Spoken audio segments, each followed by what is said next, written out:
Ladies and gentlemen, everyone around and in between, it is Debate Sensei NFA-LD edition. I have with me Dr. Justin Kirk from the director of debate at the University of Nebraska-Lincoln.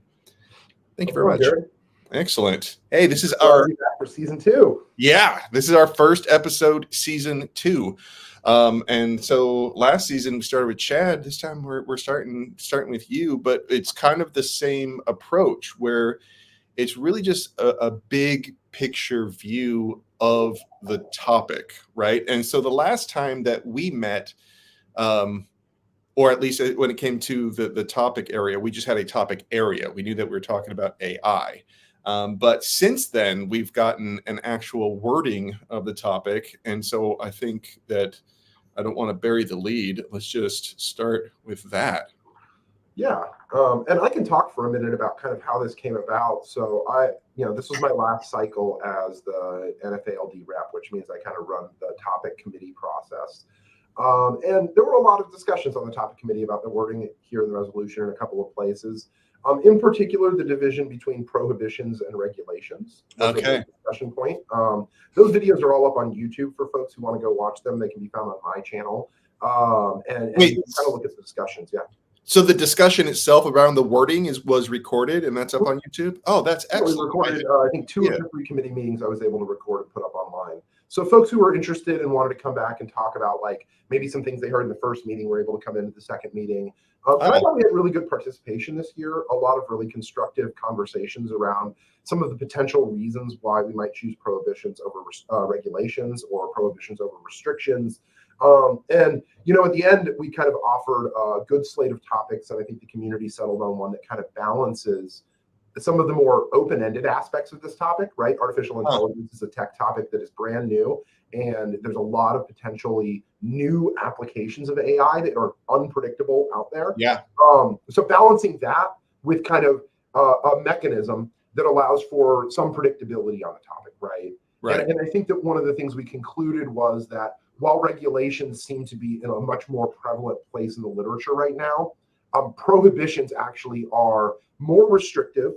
There's fewer opportunities to talk about prohibitions in AI, which would provide a natural limiter on the scope of the resolution that AI itself kind of blows out of the water with just the conceptual level of its technological development, its advancement in the last 3 or 4 years. I mean, we've had more AI technologies developed in the last 3 years than we had in the last 30, right? And so thinking about how you manage that balance for AF and neg side debates, we don't want to give the neg almost no predictability on what the affirmative is going to be. And you don't want to give the affirmative just free reign over any regulation they see fit, right? Right. And so that was the big, I think, contention. The other big set of talking points we had was the areas. Did we want to have a series of areas? And there was some pretty different groups of areas that we came up with, right? Law enforcement, automation, and privacy was one combination. But we looked at other things. We looked at the military. We looked at whether or not we should use labor instead of automation, if we should use things like policing instead of law enforcement. So there were some different word choices that we kind of gave people an option for. But I think in the end, especially after the first tournament, it's a pretty balanced topic with a kind of small pool of affirmatives for people to draw from. And so it's pretty predictable, but provides for really good debates. Okay. I think, so I'm going to get those YouTube links for you, and I think I'll put that in the description. So anybody watching this, they could just go down to the description and find it. Excellent. So that's awesome on the little bit of background on it. And so let's take a look into some of the when you made these choices. I think now we can go one by one and see how that limits the debate now, right? You know what I mean? Or where the limits are, I should say. Yeah. You did use the term limits, and I think that's the way that I like, I believe Devin Cooper is one who pointed that out as a way of looking at it rather than boundaries. I'm like, yeah, okay, let's take a look at the limits. And I think that first one, which would be the prohibitions word. Okay, so now give me a little bit more about what the discussion was like for the difference between prohibitions and regulations. So I may just be remembering from history, from my own memory. So I haven't gone back and watched these committee meetings very closely in the last couple of weeks. But if I recall correctly, the discussion was about how to divide AF and neg ground in a way that is fair to both sides. And so when you're thinking about crafting a resolution, Okay. you want to have an aft ground that is predictable.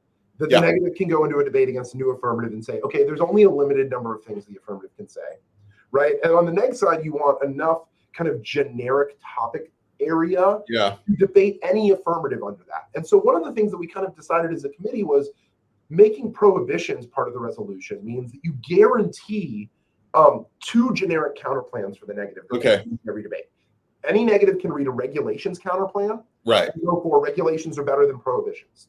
And then claim to increase AI development, AI buy-in, any of those things, because the regulations would create an environment for more innovation. Okay. Right. So regulations plus an innovation disad is a pretty typical generic strat. Another pretty typical generic strat is a public-private partnership counterplan. Okay. Where the government partners with companies like Microsoft, Google, OpenAI to develop either regulations or guardrails for the future of AI, right? Something very similar to the way that the government negotiated the Telecommunications Act by going to AT&T and Southwestern Bell to figure out what the communications companies wanted. So one of the reasons we chose prohibition is because not only did it limit the affirmatives to very specific actions, right? Regulations can be a ton of things. Regulations covers everything from making cigarettes available at the age of 21 through you have to provide your ID in order to drive a car, right? Those are very different kinds of regulations with different impacts on the areas that they affect, whereas a prohibition has the same impact, right? It prohibits, it excludes the use or development of that particular technology in that particular application or field, right? And so I think that when you're thinking about like how to create predictable ground, prohibitions provide much more predictable ground for the negative to debate. Okay. And then you give the negative some generic strategies that they can deploy in any debate, regardless of what the affirmative is, that gives them a chance in every round. Yeah, I mean, that one word right there, just like, you're like, all right, first thing, we have counterplan ground on the negative, right? This is out of curiosity. I kind of skipped over the word substantially by, that's my reaction. But does substantially get a lot of attention in NFA-LD? It does. It depends on the affirmative. I think it does 2 things on this topic. The first is it makes sure that you're not instituting a prohibition on something that like is very small or doesn't exist, right? Okay. A prohibition on like a future technology, I think, would be something that like probably not meet the definition of substantial. Okay. Or that the applications of the AI, and so I'll use an example here. The use of AI in nuclear command and control decision making, which was an affirmative we saw this weekend, has a substantial impact outside of AI, right? And so you could go for one of 2 kind of interpretations on substantial. Are the prohibitions themselves substantial within the subset, right? Or is the impact of the prohibitions substantial on the industry? Okay. And that is more so, I think, what we were aiming with as a committee was to guarantee that negatives had a link to things like the business confidence disad or the innovation disad. Okay. That the prohibitions had to be a substantial prohibition that impacted business's bottom line or that impacted this area significantly, so that negatives could generate a good link to those arguments. Okay. All right, so there is a little toehold in that one then, I guess. Yeah, I mean, but the problem with substantial debates, and I think this has been true universally since the word was included in a resolution, I don't know, 60, 70 years ago. It's hard to remember the last time we had a resolution that didn't have the word substantial in it or some version of that, significantly or substantially. Yeah. Is that it provides the negative a way to check back against very small affirmatives. But also provides the affirmative a way to argue for the necessity of those small affirmatives because there are so many different definitions of substantial. Right. Okay. Already. So whenever I go through in my debate class, I'm like, okay, we've gone through some of the basics, and now let's start breaking apart a resolution. And like the first section of any 1AC is interpretation, or by any other name, and so that always takes almost like an entire class period because like you could go so slowly through this and they're astounded by that. And so I'm kind of experiencing that myself right now. We're not even halfway through. And so, but let's trudge on. All right. So development and or use. Okay. Now you were talking a second ago about future like the term substantially might not apply to future things or development or things like that. That word development, though, seems to, I mean, how can you be topical on that and not topical on the substantially? So that is a very good question. One of the things we wanted to offer teams the ability to do was prohibit things like artificial general intelligence, which is the big bogeyman of AI, right? The like Skynet or Rehoboam, if you've seen Westworld, right? Like the idea of an AI that makes decisions for humanity has not been built yet and is not really that close to being built. But we wanted to offer the opportunity for teams to have that debate, right? So the development of AGI or the development of expansive AI in areas like nuclear command and control or lethal autonomous weapon systems, like drone strikes, etc. Or just, AI is such a fast moving field. A lot of us on the committee were concerned that there would be new applications that came out before the end of the season, right? Okay. And so that providing kind of a coverage so that teams could be more flexible. Yes, prohibition is a very narrow and limiting term, but development and or use opens that back up a little bit more. Right. Now you can prohibit something that maybe is a substantial harm, right, or substantial technology, but has not yet been developed. So one of the things that I think, if you look at the European Union's new laws on AI, they released them, I think last year or maybe the year before. Yeah. Yes. They prohibit a whole series of things that have not been developed yet. They prohibit AIs that might influence human psychology. Oh, right? wow. So artificial intelligences that may serve as therapists or serve as counselors or coaches, like life coaches, they have banned in the European Union because they feel like AI will have a much better access to the kind of sub-levels of human psyche and be able to manipulate people in a way that it wants. So I was actually listening to a really interesting podcast where somebody was talking about how they got an AI to hire people. ChatGPT-4 hired people to fill out CAPTCHAs for it through an online hiring website. It went to the website, it put in a job call, and then hired like 15 people to fill out the CAPTCHA forms that are supposed to detect robots. And that's one of the things that the EU has now banned is that AI cannot be designed to go out and get humans to do tasks for it. Oh. Right? And I think that like in thinking in that direction, because it's such a new field, development seemed almost essential to include in the resolution. Right. Okay. So substantially increase prohibitions on the development on it. And or use, development and or use. Okay.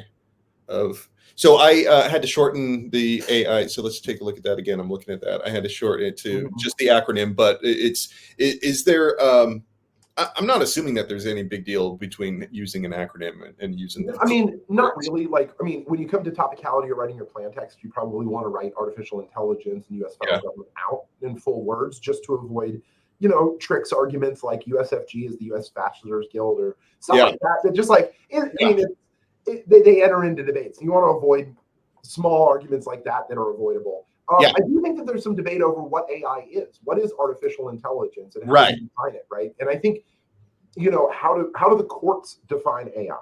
What is artificial in the definition of legal terms? Or how will courts enforce the affirmative if there's no standardized definition of AI? There's the National Institute of Science and Technology.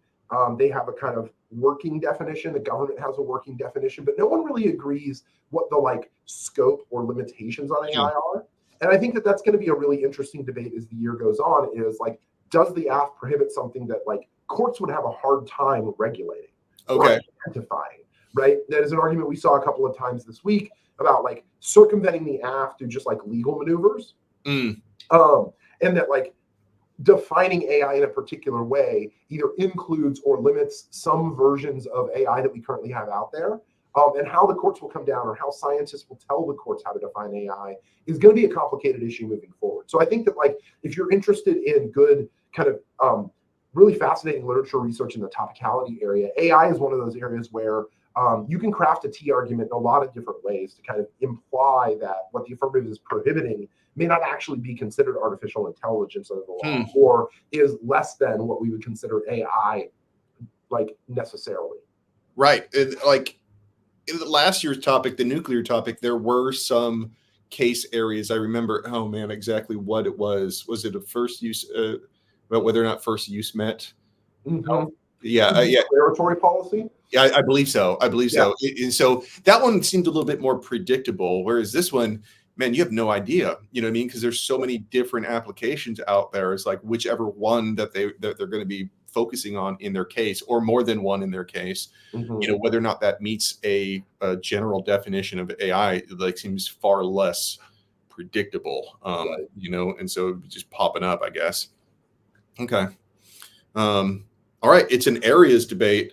It is. Law enforcement, automation, and/or privacy. I am, we're both professors, and so I just got assigned a chair position on the AI task force, Interesting. and so a lot, I'm getting deep into the education policy. I'm like, oh man, education's not in there, but I still think that education definitely has implications in terms of automation and privacy. Not so much law enforcement, you could kind of force it, but I still think that there's some debates that would be appropriate on this topic.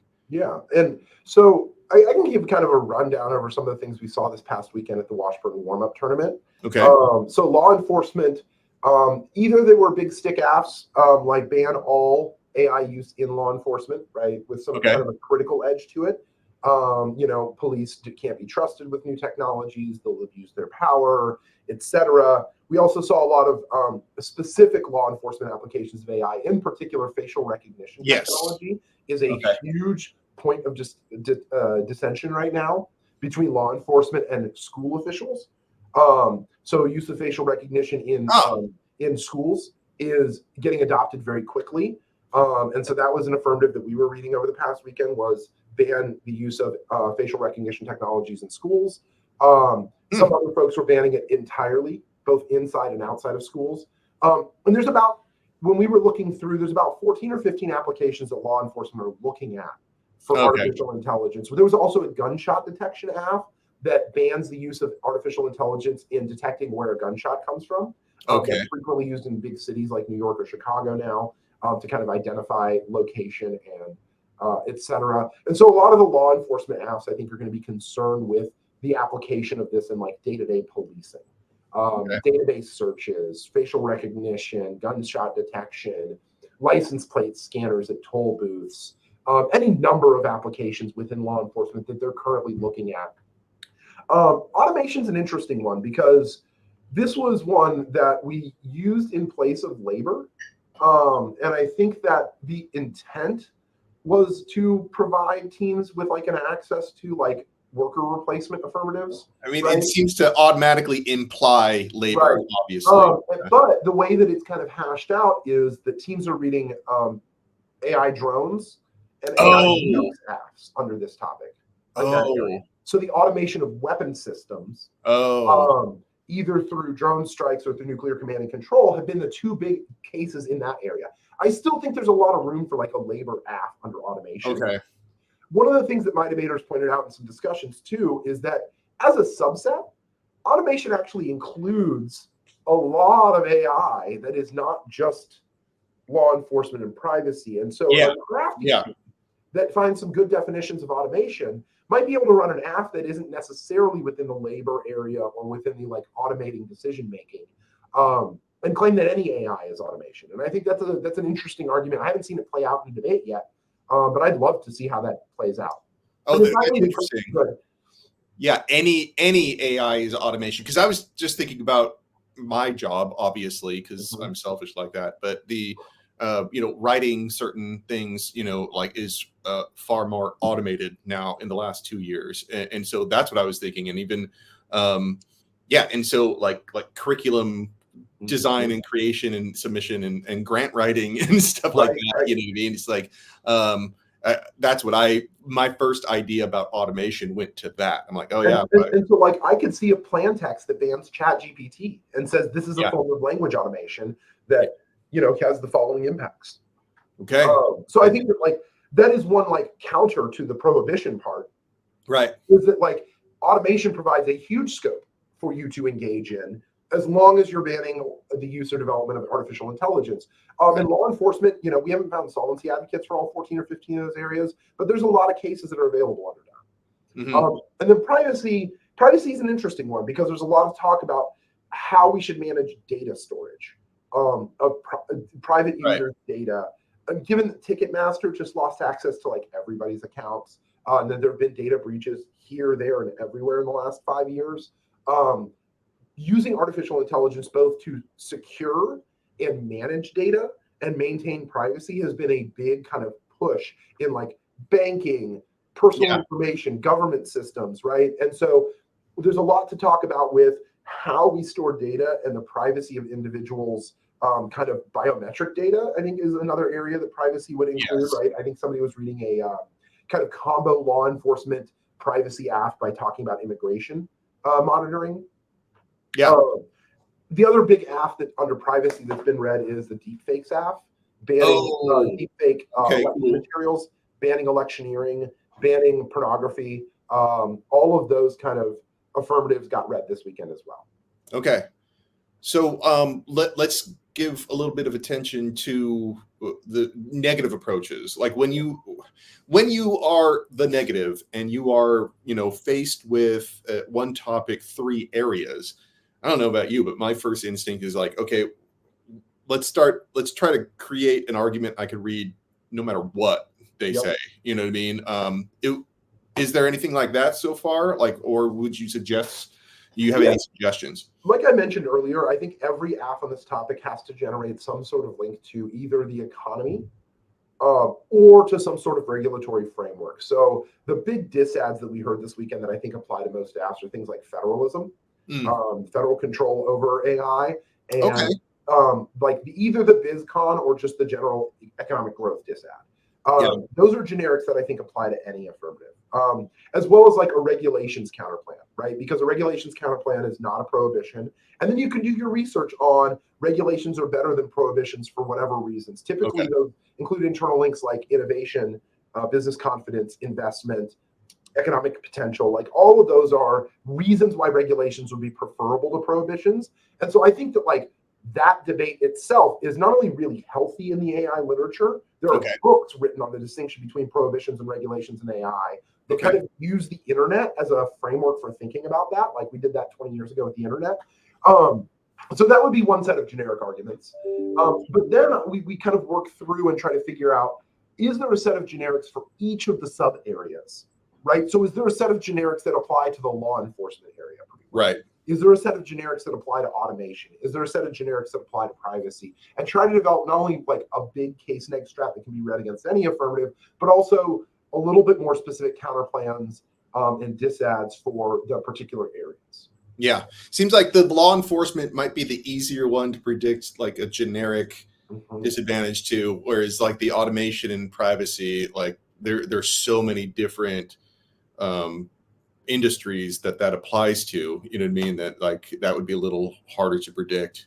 Well, and I think one way to think about this for people who are watching this podcast, right, is anytime you're thinking about an affirmative, think about who would like and who would dislike the affirmative, right? And then start your link research from there. Well, who's not going to like a prohibition on AI development and automation? Businesses who are developing AI and automation are going to be really upset by that. Yeah. Right? You're hurting their profit margin. Who's going to be upset by restrictions on law enforcement? Police officers, police unions, city managers, right? And so thinking about like who the app makes upset gets you into that link area a lot better to start thinking about that. The other thing I would recommend to people is a lot of these affirmatives are going to have solvency authors who offer alternatives to prohibitions.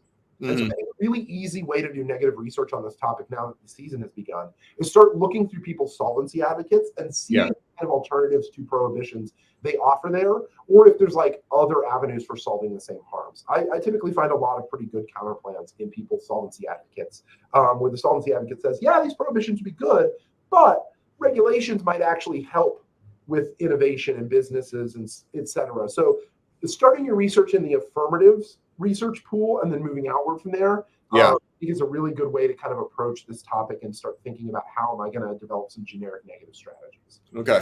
Yeah. And so the regulations counterplan seems to be, a really good sort of something to have in your back pocket if you don't have anything incredibly unique. It's like you said, the literature already being out there, you can have a nice, robust set of sources in your entire debate all the way through rebuttals, I'm assuming. Yeah. Yeah. Okay. So that's pretty cool. That's pretty cool. And it seems to mirror the debate that's happening, right? Where people are like, even on the education level, which isn't, central to this particular topic. Do we want to prohibit AI in schools or Yeah. So like prohibiting the use, but just, it's like whether or not as an individual professor, you're going to write in your syllabus a prohibition on AI. It's like that internal debate that I'm having right now, you know what I mean, about what that should be, kind of mirrors that. It's like, should I say no, or am I going to regulate it somehow? I'm going to say how to use it. Well, and I think that is the sign of any productive debate topic. I don't want to say good, because it's hard to say that a debate topic is good, bad, or whatever. But a productive debate topic is one where the conversation is going on in the public sphere and the political sphere as the season is progressing.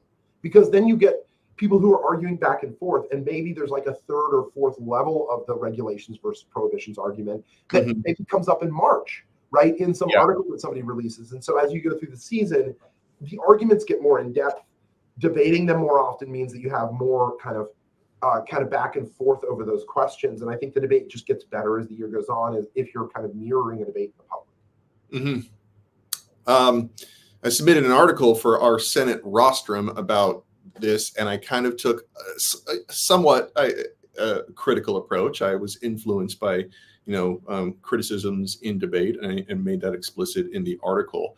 And so I'm interested, you think that there is some really predictable critical ground on either and or both sides? Absolutely. I do think that it's a weird topic because prohibitions lend credence to critique arguments being run on the affirmative, right? So, but I haven't seen a whole lot of those yet, right? Okay.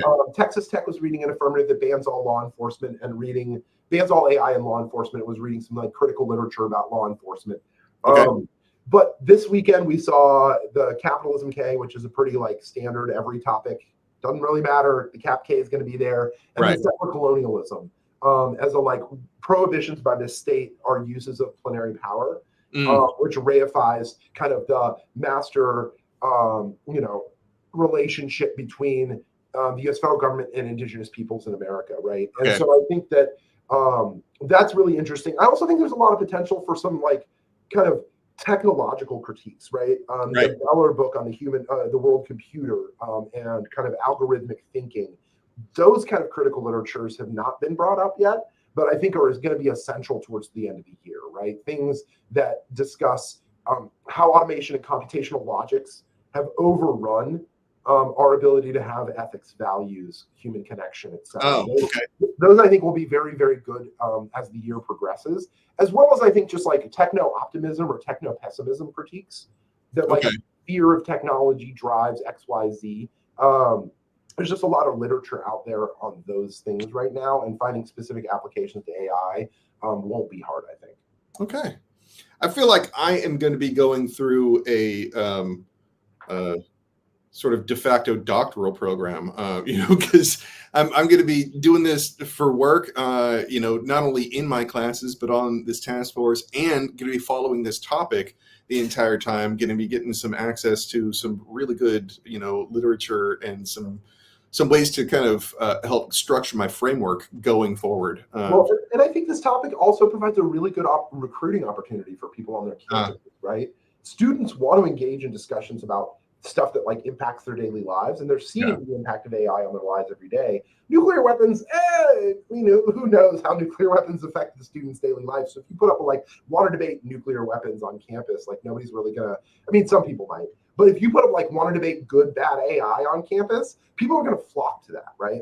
We've already had 4 or 5 people from the computer science department who are undergraduates who are hey, I'm really interested in debate. I heard y'all are talking about AI this year, and that's what I studied. Right. And so I think this is an opportunity for teams to kind of do some recruiting on campus for students who might not otherwise be interested in debate, to bring them to the activity and grow the activity a little bit. Yeah. So, I mean, we've already experienced that on this campus the entire month of September. So that'd be great. We're planning a few debates on our campus as well. Maybe we can make it a thing. That'd be great. All right. Well, thank you very much for our first episode back. It was nice kind of just touching upon the limits of what this topic is. We're going to be talking about some of the same things that we were last year about, the authors and 1ACs and 1NCs and extracts and stuff like that throughout the entire season. So I feel like this was off to a good start. Thank you very much, Dr. Kirk, for joining me. And everybody, we'll see you later. Absolutely. Thanks, Jared. Have a great one.